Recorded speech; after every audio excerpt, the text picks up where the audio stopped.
మహేంద్రగిరి అనే ఊరిలో ఒక పేద బ్రాహ్మణ ముసలామె ఉండేది. ఆమెకు 4 కొడుకులు ఉండేవారు. కేశవ్, గౌతమ్, చందన్, ఆనంద్. ఒకరోజు ఆ ముసలమ్మ తన 4 కుమారులను పిలుస్తుంది. నా కుమారులారా, నేను చాలా ముసలిదాన్నైపోయాను. మీరు పెరిగి పెద్దయ్యారు. మీకు ఇవ్వటానికి నా దగ్గర ఏమీ లేవు. మీకు తెలిసే ఉంటుంది, చాలా చిన్నప్పుడే మీ నాన్న మిమ్మల్ని వదిలి వెళ్ళిపోయారు. అప్పటి నుండి నేను చాలా కష్టపడి మిమ్మల్ని పెద్దగా చేశాను. ఇప్పుడు మీకు ఆలోచించే వయస్సు వచ్చింది.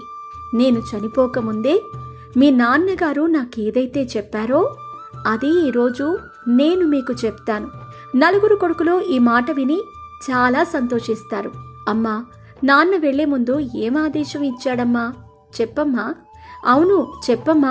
కొడుకా, మీ నాన్న మీ 4కి ఈ ఆదేశం ఇచ్చాడు. మన ఊరికి మైలు దూరంలో ఒక మహాముని ఉన్నాడు. ఆ మహాముని పరమ జ్ఞాని.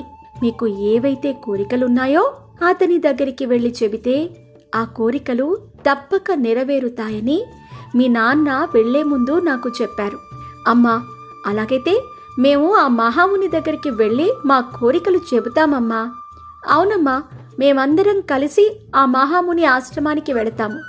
సరే నా కుమారులారా, వెళ్ళండి. కానీ మీరు ఈ మాటను మాత్రం మర్చిపోకండి. మీ మనసులో మీ కోరిక నెరవేరటానికి స్వార్థాన్ని మాత్రం ఉపయోగించకండి. అలా స్వార్థాన్ని ఉపయోగించినట్లయితే ఆ కోరిక నెరవేరదు. మళ్ళీ త్వరగా నా దగ్గరికి వచ్చేయాలి. మీకోసం నేను ఎదురు చూస్తూ ఉంటాను. సరే అమ్మా, మేము నువ్వు చెప్పిన ఈ మాటను బాగా గుర్తుంచుకుంటాం. మా మనసులో స్వార్థాన్ని అస్సలు దరికి రానివ్వవమ్మా అని 4 కుమారులు కాలినడకన ఆ మహాముని ఆశ్రమానికి బయలుదేరుతారు. నడుస్తూ నడుస్తూ ఉండగా, అన్నా, నిజంగానే ఆ మహాముని దగ్గర అంత దివ్యమైన శక్తి ఉందా, లేకుంటే అన్ని మాటలు గాల్లోనేనా? ఆనంద్, అలాంటి మాటలు మాట్లాడకూడదు. గురూజీ తపస్వి, అలాగే మన నాన్నగారికి కూడా గురువు. సరే అన్నా, చూస్తా. అలా నడుచుకుంటూ వెళ్ళగా కొంత దూరానికి ఆ మహాముని ఆశ్రమం కనిపిస్తుంది. అక్కడ ఒక చెట్టు కింద ఈశ్వరుడిని ధ్యానం చేస్తూ ఆ మహాముని కనిపిస్తాడు. ప్రణామములు గురువుగారు, కళ్ళు తెరవండి.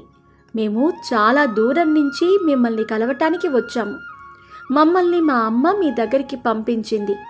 కళ్ళు తెరవండి గురువుగారు. ఆ మహాముని కళ్ళు తెరిచి, ఏంటి చెప్పండి యువకులారా, అసలు మీ అమ్మ ఎవరు? ఎందుకు నా దగ్గరికి పంపించింది? మేము బ్రాహ్మణ విశ్వనాథ్ కుమారులము. గురువుగారు, మా అమ్మ మీ దగ్గరికి మా కోరికలు నెరవేర్చుకోవటానికి పంపించింది. మా నాన్నగారు సంసారాన్ని త్యాగం చేయటానికి ముందు మాకు ఒక ఆదేశాన్ని ఇచ్చారు. మా కోరికలు మీ దగ్గరికి వెళితే తీరుతాయని ఆదేశం ఇచ్చారు. అవునా, మీరు బ్రాహ్మణ విశ్వనాథ్ కుమారులా? సరే, ఇప్పుడు నాకు అంతా అర్థమైంది. మీ నాన్నగారు నాకు చాలా ప్రియమైన శిష్యుడు. ఒకరోజు నా దగ్గర నుండి ఒక కోరికను కోరుకున్నాడు. నా 4 కుమారులు పెద్దయిన తర్వాత మీ దగ్గరికి వస్తారు.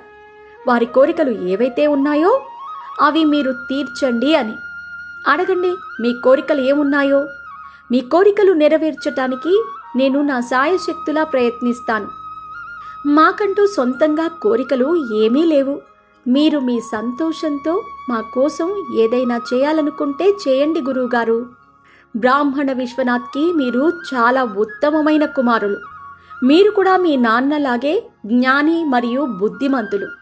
నేను మీ మాటతో చాలా సంతోషించాను. మీరు ఇక్కడే ఉండండి, నేనిప్పుడే వస్తాను అని ఆ మహాముని అక్కడి నుంచి వెళతారు. అరే, అన్నయ్య ఇలా చెప్పాడేంటి? ఈ మహాముని మేమేదడిగితే అది ఇవ్వగలిగే శక్తి కలిగినవాడు. కానీ నాకనిపిస్తుంది అన్నయ్య బుద్ధిపైన రాళ్లు పడ్డాయని. అబ్బా, ఈ మహాముని ఇప్పుడు ఏం తీసుకొస్తాడో ఏంటో, అది మాకు ఉపయోగపడుతుందో లేదో. నాకైతే అడిగే అవకాశం వస్తే బోలెడంత ధనాన్ని కోరుకునేవాడిని, జీవితాంతం సుఖపడి బ్రతికేవాడిని. అంతలో ఆ మహాముని 4 పారలు తీసుకొని ఆ అన్నదమ్ముల దగ్గరికి వస్తాడు. ఆ 4కి ఒక్కొక్క పారని ఇస్తాడు. ఆ పారలు చూసి ఆ నలుగురు చాలా నిరాశపడిపోతారు. గురువుగారు, మేము ఈ పారలు తీసుకుని ఏం చేయాలి? మాకు ఈ పారలు ఏదైనా పనిలో ఉపయోగపడతాయా? గురూజీ, చెప్పండి, ఈ పారలు మాకు ఎలా ఉపయోగపడతాయి? ఈ పారలు తీసుకొని పక్కన అడవిలోని మట్టిని తవ్వండి.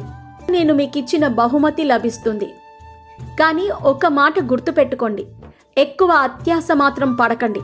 ఒకవేళ మీరు ఎక్కువ అత్యాశ పడితే సర్వనాశనం అయిపోతారు. సరే గురువుగారు, మేము ఈ మాటను మర్చిపోకుండా గుర్తుపెట్టుకుంటాం. మేము ఎలాంటి అత్యాశ పనులు గాని దురాశ పనులు గాని చెయ్యం అని ఆ నలుగురు అన్నదమ్ములు ఆ పారలు తీసుకుని అక్కడి నుండి అడవికి బయలుదేరుతారు. మహాముని చెప్పినట్టుగా అడవికి వెళ్ళి కొంత దూరం తిరిగిన తర్వాత, ఈ పారతో మనం ఇక్కడే తవ్వటం ప్రారంభిద్దాం. గురూజీ మనకిచ్చే బహుమతి ఇదే భూమిలో లభిస్తుంది. సరే అన్నయ్య, ఖచ్చితంగా నువ్వు నిజం చెబుతున్నావు. మనం ఇక్కడే గురువుగారిచ్చిన పారతో మట్టిని తవ్వుదాం. నా మనసైతే లోపల ఏదో అద్భుతం ఉన్నట్లు అనిపిస్తుంది. నడవండి నడవండి, తొందరగా తవ్వుదాం అని ఆ నలుగురు అన్నదమ్ములు అక్కడ ఉన్న మట్టిని తవ్వటం ప్రారంభిస్తారు. మొదటగా కేశవ్ తవ్వుతూ ఉండగా కొంత సమయానికి సుందరంగా ఉన్న వంట సామాన్లు కనిపిస్తాయి. వాటిని చూసిన కేశవ్ ఆశ్చర్యపోతాడు. ఇవి రాగితో చేసిన సామాన్లు. వీటిని నేను అమ్మకు తీసుకెళ్లి ఇస్తాను. పాపం అమ్మ రోజు మట్టితో చేసిన కుండలో అన్నం వండుతుంది. ఆహా, నా కోరిక నెరవేరింది. చూడండి అన్నదమ్ములారా, ఇవి ఎంత సుందరంగా ఉన్నాయో.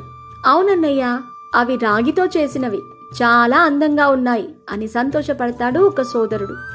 వాటిని చూసిన ఇంకో సోదరుడు, అది ఒక బహుమత, ఇవి సాధారణ రాగితో చేసిన వంట సామాన్లు.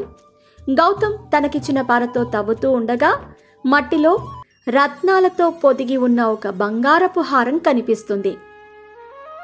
ఇదిగో ఇదిగో చూడండి అన్నయ్య, నాకు కూడా నా బహుమతి దొరికింది. బంగారంతో చేసిన హారం దొరికింది. అది చూసిన ఇద్దరు సోదరులు గౌతమ్ దగ్గరికి వస్తారు. గౌతమ్ వాళ్లతో, ఈ సుందరమైన బంగారపు హారం నేను తీసుకెళ్లి అమ్మకిస్తాను, అమ్మ చాలా సంతోషిస్తుంది అంటాడు. అవును, ఇది నిజంగా చాలా సుందరమైన హారం. దీన్ని చూస్తే అమ్మ చాలా సంతోషిస్తుంది అంటాడు మరో సోదరుడు. చందన్ తన పారతో మట్టిని త్రవ్వుతూ ఉంటాడు. ఒక మూట కట్టిన సంచి కనిపిస్తుంది. అరే, ఇదేం సంచి? సోదరులారా సోదరులారా, రండి రండి, నాకు నా బహుమతి లభించింది. పరుగు పరుగున ముగ్గురు సోదరులు చందన్ బహుమతి చూడటానికి వస్తారు. చూడండి, ఈ సంచిలో ఎన్ని బంగారం వెండి నాణాలున్నాయో. వాహ్ వాహ్, ఈ నాణాలతో అమ్మ కోసం నేను ఒక సుందరమైన గుడిసె కడతాను. వర్షాలకు ఆ గుడిసెలో నీళ్లు కూడా కురవకుండా ఉంటుంది. దేవుడా, నాకు మంచి బహుమతి ఇచ్చావు, నీకు ధన్యవాదాలు. ఆరెవ్వా చందన్, నిజంగానే ఆ మూటలో చాలా వెండి బంగారపు నాణాలున్నాయి. నువ్వు వీటితో ఏం చెయ్యాలనుకుంటున్నావో అది తప్పకుండా అవుతుంది. ఇక నాలుగో సోదరుడు మనసులో, అరే, ఈ ముగ్గురికి ఎంతో కొంత బాగానే దొరికింది. ఆ మహాముని నా కోసం ఏం ఆలోచించాడో అని అనుకుని పారతో మట్టిని తవ్వుతూ ఉంటాడు. చాలాసేపు అయ్యింది.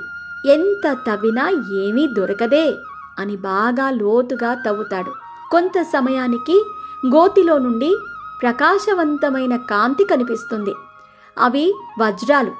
వాటిని చూసి ఆశ్చర్యపోతాడు. అరే సోదరులారా, రండి రండి, చూడండి, నాకు కూడా బహుమతి దొరికింది.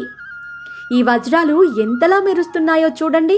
వజ్రాలు చూడటానికి ముగ్గురు అన్నదమ్ములు పరుగు పరుగున వస్తారు.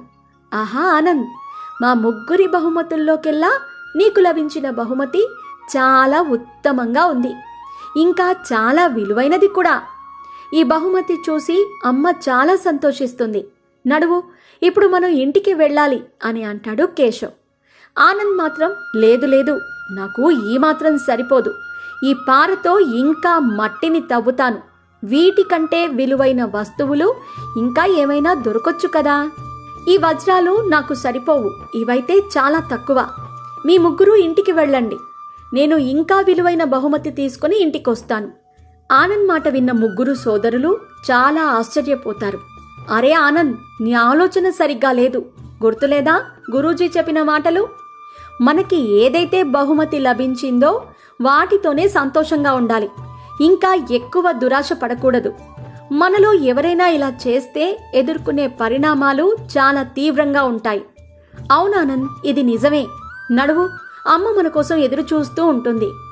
లేదన్నా, ఇంత తక్కువ మొత్తం తీసుకుని నేను అమ్మ దగ్గరికి రాను. నాకు ఇంకా చాలా ఎక్కువ విలువైన బహుమతి కావాలి. అది ఈ భూమిలోనే దొరుకుతుందని నాకు నమ్మకం ఉంది. తక్కువ వజ్రాలు నాకైతే సరిపోవు. నాకు ఇంకా చాలా ధనం కావాలి. మీరు వెళ్ళండి. ఇక చేసేదేమీ లేక ఆ ముగ్గురు అన్నదమ్ములు అక్కడి నుంచి బయలుదేరుతారు. ఆనంద్ మాత్రం తవ్వుతూనే ఉంటాడు. తవ్వగా చాలాసేపటికి అతనికి ఒక సొరంగం కనిపిస్తుంది. ఆ సొరంగం చూసి ఆశ్చర్యపోతాడు. ఆనంద్ చేతిలో నుండి పార జారిపోయి ఆ సొరంగంలో పడిపోతుంది.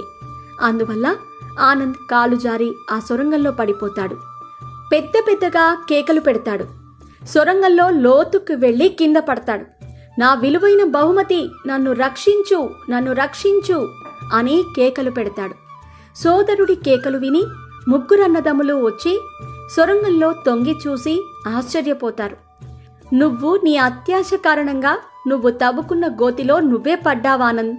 అందుకే ఆ మహాముని ముందుగానే చెప్పారు, మీ దురాశే మిమ్మల్ని సర్వనాశనం చేస్తుంది అని. ఇలా చేశావేంటి ఆనంద్ అని ముగ్గురు అన్నదమ్ములు ఆనంద్ కోసం ఏడుస్తారు. అన్నా, బయటకి రా, అమ్మ మన కోసం ఎదురు చూస్తుందన్నా అని ముగ్గురు అన్నదమ్ములు గట్టిగా ఏడుస్తూ ఉంటారు. ఎవరో నిజమే చెప్పారు, దురాశ దుఃఖానికి చేటు అని. ఆనంద్ తనకి దక్కిన దాంట్లో సంతోషంగా ఉంటే ఈరోజు ఇలా ప్రాణాలు పోగొట్టుకునేవాడే కాదు.